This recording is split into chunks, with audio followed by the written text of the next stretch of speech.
You're listening to the Future Tech Health Podcast with Richard Jacobs. Until I reached age 40, I never realized the obvious, that we all have medical issues, or we at least have a family member or close relation that had, has, or will have them in the future. Medicine and biological systems are the final frontier. Until we've conquered death, figured out how life began, cured cancer, and understood our purpose in the universe, there's a heck of a lot to talk about when it comes to our health.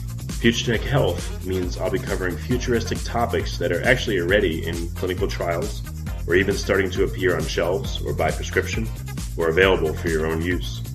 We dive deep into stem cells, CRISPR-Cas9, the science of sleep, epigenetics, medical testing, cancer, ketogenic diets, stem cells, aging, regenerative medicine, and more. My goal for you, the listener, is to learn from these podcasts.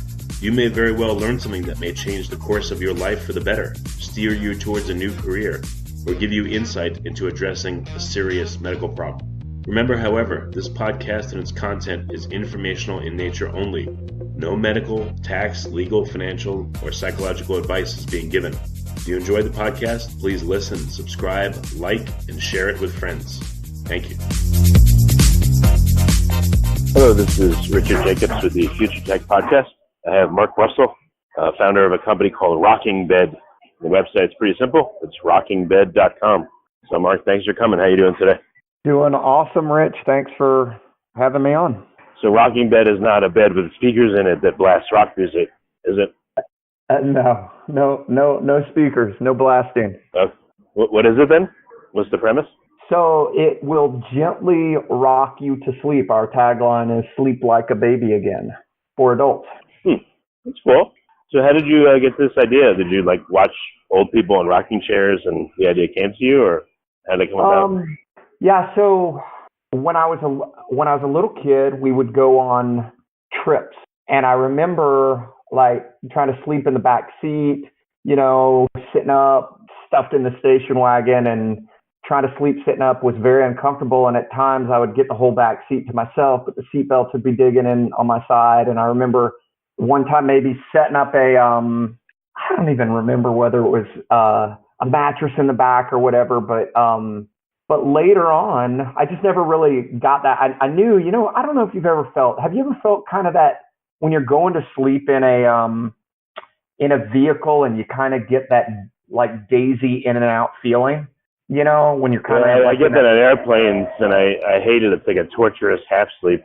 But then again, I don't sleep well in vehicles and on planes. I don't sleep super awesome sitting up, but there's studies that show that movement helps you go to sleep. That actually just came out, a new study.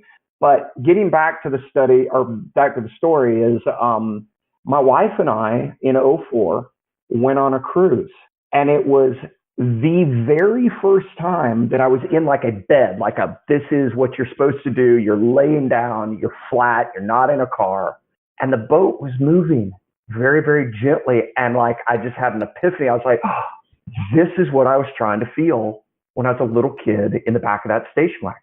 This gentle rocking like a hammock, but I'm not curled up like a taco in a hammock. And it just felt so awesome. And I got awesome sleep. And a lot of people who contact us have been on cruises. And they're like, I slept better than I've ever slept on a cruise. And so anyway, that was in 2004. And I got off the cruise and it's like, I am going to find a unit, some sort of machine out there that will do for me what this bed, that I can have that same experience. And I looked all around and it wasn't out. I'm an entrepreneur with software development. I'm a certified arborist. I've been a stockbroker and insurance agent. I'm also a insurance public adjuster. And, in 2014, after sitting on that idea for 10 years, Lori and I, my wife, were like, you know what? If we're going to start another business, because we're always starting something, if this one fails, cool. at least we get the prototype. Right, exactly. That's cool. Very cool. So what kind of reactions have you gotten from people? Do they, just honestly, do some people poke fun at it, or do they think it's really cool, or do they feel sheepish because, they don't want to feel like a baby, or they're embarrassed? What's the thoughts around it? It's people who get it. People, And people who don't like it, like absolutely don't like it. Like we're not selling peanut butter cookies to people with peanut allergies. Like in other words, if you get motion sickness, if you're someone who has vertigo, absolutely you're not in the market. But if you're the type of person who really digs that sleep you get on a cruise or loves hammocks, people are just in love with it. They're like, that's what I want. That was me, and that's why we did it. Right. We've been out to a few shows. We were at CES 2 years, and people kind of stop and they look and they just kind of get a weird look on their face because they're kind of not used to seeing that. And that's been kind of a challenge, I guess. So what are some parameters of the rocking? Like, if it goes too fast or it's too strong, I'm sure it would make someone not feel good. And I bet you there's like some kind of ideal cadence, and I don't know what you call it, but how far it moves in one direction or another, that's important, and how fast it changes direction. I would guess all that has to be tuned in. So a lot of that tuning just came from an issue of the mechanical cost effectiveness of trying to dial in. The word you're looking for is speed ramping, how you ramp your speed in and out. And the way that we ended up doing it, our mechanism is really simple. It's a crank arm. If you picture like a locomotive, the old steam engines, how they had that piston going in and out that rotates the wheel. So ours is just a rotating crank arm that transfers that energy into a linear motion back forth. And the ramping works. We tried doing, on one of our first versions, we tried doing like a customizable linear actuator with customizable ramping. And it was just so cost prohibitive to build all that technology that it was shutting down the system. But to speak on a little bit about like what you mentioned, the ideal, there was a company I think called Sonomat or something out of Europe. And they had something a few years back on that idea of what's good, up and down, side to side, head to toe, and they didn't actually they did studies on movement, but not on one movement versus another. So I don't think there've been any like definite decisions made on whether it's better to go up and down. I can tell you personally from experience, this is going to sound a little weird, but once you close your eyes, it's very, very difficult to determine.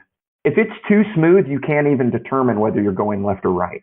Like people will open their eyes. That's one thing we've seen at shows. The second people close their eyes, they open them back up because they feel like they're not moving. It's very, very subtle feeling. They expect, when they see it, they expect, oh my gosh, I'm going to hate that and I'm going to feel it. And people lay down and they instantly open their eyes within like half a second because they thought it stopped right when they closed their eyes. Well, how far does it move back and forth? Like, what's the timing of the back and forth rocking motion? So the maximum that we have is 15 revolutions. The offset is about 2 inches. So it's a total of a 4-inch stroke. So left to right is 4 inches, or off center is 2 to the left, back to center, 2 to the right, back to center. The max amount of times that you can go left, back to center, right, back to center is 15 times in one single minute, which I think they call that like 15 hertz. But it can go slower. I don't think you'd want to go slower though. If it goes any slower, like if you went to half speed, you'd almost not feel it, I think. Well, have you done any like experimentation on like the optimal speed of the thing, the optimal number of hertz? Or are there studies out there that show different speeds affect people differently? It's funny that you say that. This new study, and you might have found us because of that new study that I think it came out January 23rd or something, and it was from the same people. And there's a couple of professors at a university in Switzerland who actually they did that. The Sonomat thing was, I think, tied to them, but they did one on naps in 2011 that showed good or benefits of getting to sleep faster for naps. And then they just came out with one for 8 hours of sleep that showed the benefits. And I think their study was at 15 hertz. I think I remember seeing it. And the funny thing is I've been at this for 5 years and I haven't taken time to read through their report, which I maybe should have done. So, maybe reading through it puts you to sleep. Just that's right. It probably would. Well, yeah, because when I think about this, I think that I bet you the speed would affect how people would sleep. And then also during stages of sleep, I mean, it's getting like, maybe too granular, but I wonder if during REM sleep, during deep sleep, if it moves differently, if that would affect you. And, what if it shakes you instead? Like it shakes you back and forth instead of rocking you. What would that do to you? Mm-hmm. So just those thoughts come to mind, things to explore maybe later on. I haven't done any studies personally, except for just I can offer this up to you. A couple things, because you can't talk to many people who slept on rocking beds. There's just not many people out there who have. One thing that I found really surprising is that when you fall asleep on a rocking bed, if you start to wake up, it's kind of the same thing as, when you go to sleep on a plane and you're kind of in that little weird phase. I have woken up many, many, many times, so much so that it's predictable now. It doesn't surprise me anymore. You absolutely cannot feel yourself rocking when you start waking up. It's the weirdest thing. I literally have to open my eyes and look at the clock beside my bed to see if it stopped or not. Somehow your body just gets used to that movement, or maybe you're kind of dozy and in sleep state, but you can't feel it. That was surprising. So what's been the feedback? I mean, hopefully rocking bed is, like I said, it's a great thing, and a lot of people are going to be using it, but what's the feedback from you? Like, what's your experience with it, and what's the experience of other customers? So we have only shipped out maybe about 10 units, and they arrived like a week ago, 2 weeks ago. People like one of them that hit Illinois, their son, just this morning, I talked to him. Their son is autistic, and we shipped it out a while ago, but they didn't set it up. I guess with autism, there's a little bit of a process to have that new thing introduced into at least that child's life. And so finally they got that happening, and they were thrilled. A lot of special needs kids that we've heard have a hard time going to sleep, and a lot of them actually need to be rocked. We've gotten like comments from our queries from parents who are just exhausted because that's a requirement. And he wrote me, and he was just like, or he talked to me this morning. He was like, Mark, I want to give you a review. We're super happy. But I haven't heard from a lot of other people. I know that I love mine, but I actually have not heard back because it's been a very short turnaround since we shipped them out. Well, you just said the most exciting starting phase. That's okay. I mean, there'll be a lot more, and hopefully this podcast will, give you some calls and stuff. But so what's been your experience with it? We'll start with that. Yourself and your wife, and what does it feel like before and now? You described some of it, but what's your sleep like? The funny thing is, when I use the bed, is I don't have a super hard time going to sleep at nighttime anyway. But when I have a really hard time going to sleep is when I'm kind of tired on the weekends. And as an entrepreneur, my brain is just going constantly. And so, sometimes I'm tired and I want to take a nap on the weekends, and I just can't get to sleep. And that's when, I just absolutely love it, because I'll put my head on the pillow and just imagine myself back on that ship, and you can hear the mechanical sound of the motor underneath. We bought a really nice motor, but there's still obviously any sort of movement's going to create friction. And so I'll just imagine that that's the steam engine down there. And I love it. My wife actually said, she was like, the first time we set it up, because, I'm kind of dragging her into it. But once she tried it, she's like, Mark, if I, who thought I wouldn't like it, feel this way, people are really going to like this. So she really likes it. But once again, there are other people, there's some, it's like, once again, there are some couples where one has insomnia, or vertigo rather, and the other really wants it, but it's not happening because the one partner is just not going to. Interesting. So what's your, you've got it working, you shipped a few, I guess now you're going to be getting some good feedback from people. Anything that is going to be in the next iteration of it, or is it good for now, and that's what it's going to be for the foreseeable future? Or are there things that you want to change about it? Yeah. So it's funny because this has been, Rich, a good learning experience as far as, I don't know if you've ever done any hardware development. I've done a lot of software. I program a lot of software, and at least with software, all you're in it for is the labor for features, where hardware, you're in it for tooling. And so on every feature that we added, we started with a metal frame, and then I basically got to the time after we did all the designs that they're like, okay, you ready to do a run? And I was like, yeah. And they're like, okay, let's do a 500 piece run. And we're unfunded. Like, we don't have funding. We're bootstrapping. And it's like $250,000 for the tooling. Whoa. Plus and like, as a tree guy, I'm thinking, oh my gosh, I don't have $250,000 when this idea is so nascent. It's so like not on the minds of people. And remember, we've been at this for 5 years. So that's like way before. It was neat to get on the Live with Kelly and Ryan show. That got us some publicity. But, it came into the focus of people's minds after this new study came out. I'm hoping that'll catch some traction.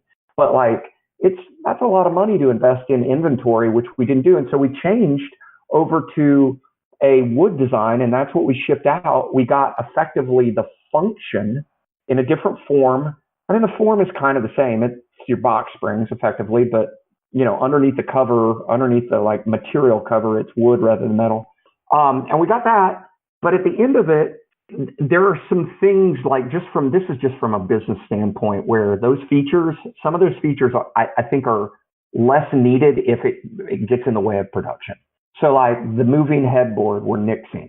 That's not going to be in there. Right. In fact, it's not on the site anymore. It was on the 15 that we shipped. And yeah, it's kind of a pain in the butt sometimes if you're a tall guy, if your pillow rubs on the wall.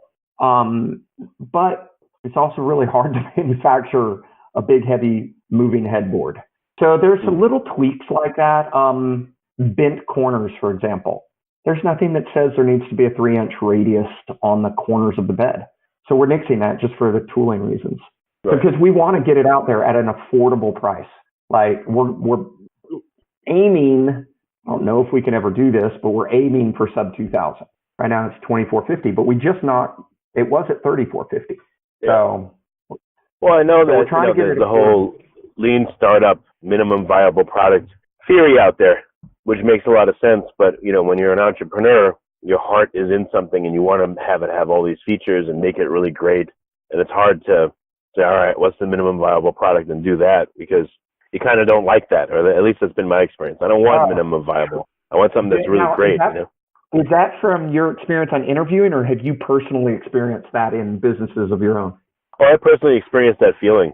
I want to put this and that and this and that in it, and you're like, all right, fine, here's the minimum viable thing, but I hate it. It's hard. It's hard to rip them out. That's exactly right. And literally, that's why I brought it up. Yeah. So going back 5 years, with the MVP, because I've read Eric Ries's book, and it's funny because it's the same thing with software. I've got another piece of an app that we're building right now with another little project that I'm running, which is an MVP. But going back to this idea of the linear ramping motion, that feature of the ramp, I thought, oh, wouldn't it be cool if you could design your own little ramp up, ramp down, and have a shareable app and everybody can share it? We like this program or that. And then it almost killed the project 5 years ago. And that's when I transitioned to a crank arm. Because the crank arm is so much more simple, and it doesn't require all this coding. It doesn't require all these other things.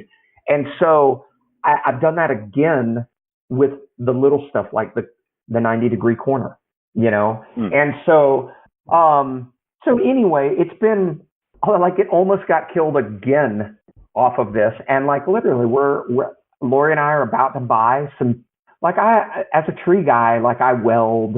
I'm a very hands-on guy. So we're going to be building these things custom for each person who orders one right in my garage. And we'll do MVP, and we'll make it happen. And if people like it and love it and share it, we'll get them awesome beds and see if it grows. Yeah, well, I do know one thing that offsets the dislike of MVP is, asking a lot of questions in the market and tweaking stuff and making it better and better. And that, at least for me, that seems to offset the hatred of the MVP, because then I feel like I am giving the person a better product and I'm tuning it in and I'm hearing what they have to say, and that satisfies that desire of mine. So. Yeah, like on some of the units, I had a few people like, well, Mark, I already have a headboard. I'm like, well, you've never had your pillow scraping on the wall. But it's loud too, by the way. Put your ear, whoever does that, you put your ear on a pillow and go rub it on a wall. It is really surprisingly loud. But my personal unit, I don't have a moving headboard because we learned about it after. And so what do? I adjust. I scoot my feet off the end of the bed a little bit when it's running. Okay. Well, very cool. So what's the best way for people to find out more about it? It's new. They're starting the ship. People may have a lot of questions. I don't know. They can go to rockingbed.com. But any other interaction that you'd like? Any other way for them to find it? I mean, they're always welcome to email any questions that they have to support@rockingbed.com. They can sign up for our newsletter on the site. And, our next, we're taking pre-orders. They're, it's, the pre-orders are 10% down, fully refundable. So if someone wants to put $245 down and then they change their mind or whatever, it's not a big deal. It's through Tricelery, if you've ever heard of that, pre-order system. But yeah, they can sign up for the newsletter, email us at support@rockingbed.com. But yeah, that's it. I think you should get the band Kiss to sponsor it, so they could be the rocking bed, and you could have pictures of them like standing on the bed with guitars, for a double entendre. They need to come over. Yeah, they need to do that. Yeah. You get Metallica. So yeah, I was just gonna say the depending on when the show airs, our goal is for the next set to start shipping latest July. Like on my plate this week as I'm looking through all these little pieces to like kind of put together this next prototype and verify and do the testing. I'm going to have tons of them. But this week we should be, within a week and a half, I should have my version of the metal unit built and verified. And then we're going to start buying equipment and starting to put these things together. So that's great. Well, Mark, I hope it's a big success and, keep it going. And I appreciate you being on the podcast. Awesome, Rich. Thanks again for having us. We appreciate it. You're listening to the Future Tech Health Podcast with Richard Jacobs. Until I reached age 40, I never realized the obvious, that we all have medical issues, or we at least have a family member or close relation that has, or will have them in the future. Medicine and biological systems are the final frontier. Until we've conquered death, figured out how life began, cured cancer, and understood our purpose in the universe, there's a heck of a lot to talk about when it comes to our health. Future Tech Health means I'll be covering futuristic topics that are actually already in clinical trials, or even starting to appear on shelves or by prescription, or available for your own use. We dive deep into stem cells, CRISPR-Cas9, the science of sleep, epigenetics, medical testing, cancer, ketogenic diets, stem cells, aging, regenerative medicine, and more. My goal for you, the listener, is to learn from these podcasts. You may very well learn something that may change the course of your life for the better, steer you towards a new career, or give you insight into addressing a serious medical problem. Remember, however, this podcast and its content is informational in nature only. No medical, tax, legal, financial, or psychological advice is being given. If you enjoyed the podcast, please listen, subscribe, like, and share it with friends. Thank you.